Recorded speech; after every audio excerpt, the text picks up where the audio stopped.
Chapter 14. And I looked, and, lo, a lamb stood on the Mount Sen, and with him 144,000, having his Father's name written in their foreheads. And I heard a voice from heaven, as the voice of many waters, and as the voice of a great thunder. And I heard the voice of harpers harping with their harps. And they sung as it were a new song before the throne, and before the four beasts, and the elders. And no man could learn that song but the 144,000, which were redeemed from the earth. These are they which were not defiled with women, for they are virgins. These are they which follow the Lamb whithersoever he goeth.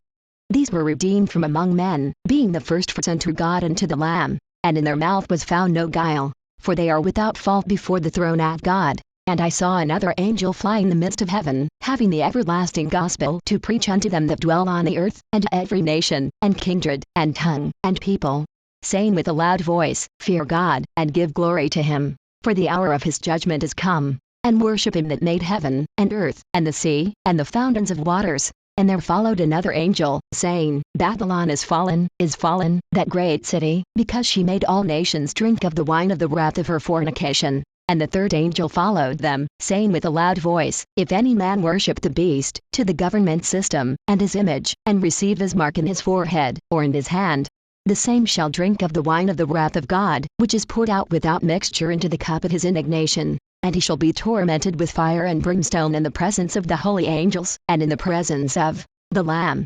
And the smoke of their torment ascendeth up for ever and ever. And they have no rest day nor night, who worship the beast, to the government system, and his image, and whosoever receiveth the mark of his name. Here is the patience of the saints. Here are they that keep the commandments of God, and the faith of Jesus. And I heard a voice from heaven saying unto me, Write, Blessed are the dead which die in the Lord from henceforth. Yea, said the Spirit, that they may rest from their labors, and their works do follow them. And I looked, and behold a white cloud, and upon the cloud one sat like unto the Son of Man, to Jesus Christ, having on his head a golden crown, and in his hand a sharp sickle. And another angel came out of the temple, crying with a loud voice to him that sat on the cloud, To Jesus Christ, thrust in thy sickle, and reap, for the time is come for thee to reap, for the harvest of the earth is ripe. And he that sat on the cloud, Jesus Christ, thrust in his sickle on the earth, and the earth was reaped. And another angel came out of the temple which is in heaven, he also having a sharp sickle. And another angel came out from the altar, from the place of sacrifice, which had power over fire,